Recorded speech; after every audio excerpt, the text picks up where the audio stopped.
Portière fracturée, autoradio dérobée, le vol automobile est bien souvent synonyme de galère pour les personnes sinistrées. Quelqu'un a essayé d'ouvrir la porte donc en tordant la portière. À ce moment-là, la police est intervenue, a réussi à interpeller le voleur, l'a emmené au commissariat, mais la police n'a pas pu fermer la voiture parce que la porte était trop tordue et la fermeture ne se fermait plus. Et donc, vraisemblablement, quelqu'un est arrivé après et m'a volé mon autoradio. Le vol automobile reste toutefois un phénomène assez limité en France. En 2009, un peu plus de 120 000 plaintes ont été enregistrées, un chiffre divisé par 2 en 10 ans. Plusieurs raisons peuvent expliquer cette tendance à la diminution. On fait l'hypothèse qu'effectivement, ce sont les sécurités passives qui ont joué un rôle très important.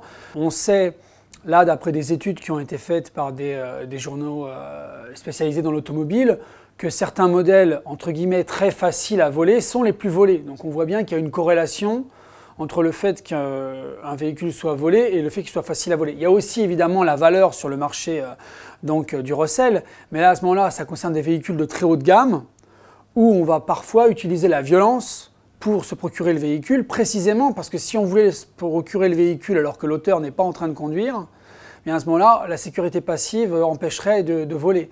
Donc là, on utilise la technique ce qu'on appelle le carjacking, qui consiste à essayer de surprendre le conducteur alors qu'il est au volant, de l'extraire de son poste de conduite violemment et de partir avec le véhicule.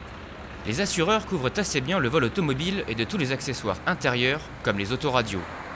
Une seule condition pour bénéficier de cette garantie, avoir souscrit un contrat auto multirisque, car sinon, les réparations sont pour la poche de l'assuré.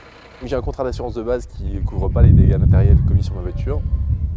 Comme je n'étais pas couvert, je n'ai pas pu rembourser ni l'autoradio, me faire rembourser ni l'autoradio, ni les réparations de la vitre, qui donc depuis ne peut plus se baisser. Lorsque le coût des réparations est supérieur à la valeur Argus de la voiture, les assurances rachètent le véhicule à son propriétaire. Elles le revendent ensuite à une casse qui se chargera de retaper la voiture. Si elle est dans un trop mauvais état, elle est désossée. Toutes les pièces en état de fonctionner sont alors stockées, puis revendues à des automobilistes en quête d'accessoires d'occasion et bon marché.